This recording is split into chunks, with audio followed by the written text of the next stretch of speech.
श्री स्वामी समर्थ. माझ्या सर्व स्वामी सेवेकरांना स्वामी माऊली आणि मी या चॅनेलमध्ये तुम्हा सर्वांचे मनपूर्वक स्वागत आहे. तर आजच्या व्हिडिओमध्ये आपण आपल्या पाठीमागे असलेल्या गुरूंचा आशीर्वाद, गुरूंची शक्ती कशी वाढवावी याविषयी सांगणार आहे. बरेचसे जण गुरुवार ह्या दिवसाची खूप आतुरतेने वाट बघत असतात. मीही खूप आतुरतेने वाट बघत असते, कारण गुरुवार म्हटला तर माझ्या महिन्याचे चारही गुरुवार माझ्यासाठी एक प्रकारची दिवाळीच असते. कारण मी प्रत्येक गुरुवारी योजलेल्या गोष्टी असतात माझ्या. ह्या गुरुवारी काय करायचं, काय नाही करायचं, कोणती सेवा करायची, नैवेद्य कोणता दाखवायचा, हे माझं सर्व ठरलेलं असतं. त्यामुळे तुम्ही तुमच्या पाठीमागेही तुमच्या गुरूचा आशीर्वाद, गुरुबळ, गुरूंची शक्ती वाढवायची असेल तर तुम्हीही हे नियम नक्कीच पाळत जा. गुरुवारी तुम्ही सकाळी स्वामींची, तुमच्या गुरूंची लवकर उठून सेवा करत जा. स्वामी माऊलींनी कधीच म्हटलं नाही की तुम्ही तुमचे काम सोडून माझे सेवेमध्ये या. तुमचे काम करता करताही माझे नामस्मरण जर तुमच्या पोटी असेल तर माझी सेवा आपोआप घडली जाते.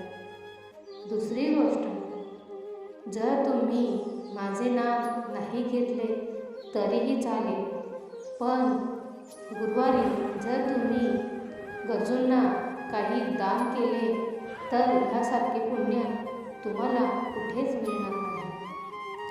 तिसरी गोष्ट, गुरुवारच्या दिवशी चुकूनही तुम्ही कुणाशी भांडण करू नका, कुणाला अपशब्द बोलू नका. कारण गुरुवार हा आपल्या गुरूंचा वार असल्यामुळे आपल्या गुरूंना कधीच आवडणार नाही की आपण चुकीचं बोललो, चुकीचं वागलो. हे आपल्या माऊलीला आवडत नाही. म्हणून शक्यतो गुरुवारी कुणाशी भांडण करू नका. अन्याय सहन करायचा नाही, पण गुरुवारी चुकूनही कोणाला बोलू नका. इतर दिवशीही तुम्ही तुमच्या रागावर नियंत्रण ठेवायला शिका. जिथे सर्व काही संपते तिथेच आपल्या गुरूंची लीला चालू होते. म्हणून संयम हा आपल्यासाठी खूप मोठं शस्त्र आहे. गुरुवारी तुम्ही स्वामींना आवडतं फूल चाफ्याचं वाहिलं तरीही चालते. नाही चाफ्याचं मिळालं तर तुम्ही झेंडूचंही माऊलीला फूल वाहू शकता. पण माऊली नेहमी सांगते, मला फुलं वाहण्यापेक्षा तुम्ही तुमच्या जवळच्या माणसांना फुलासारखे जपा.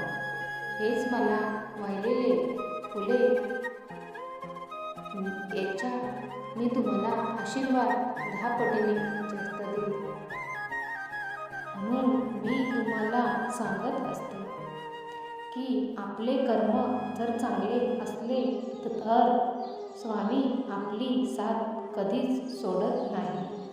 प्रत्येक पावलापावलावर आपल्या पुढे ते असतात, आपला हात पकडण्यासाठी. म्हणून संयम ठेवा, संयम ठेवा. जिथे संयम आहे, जिथे धीर आहे, तिथे आपली माऊली आपल्यासमोर उभी आहे. तर चला सर्वांना श्री स्वामी समर्थ.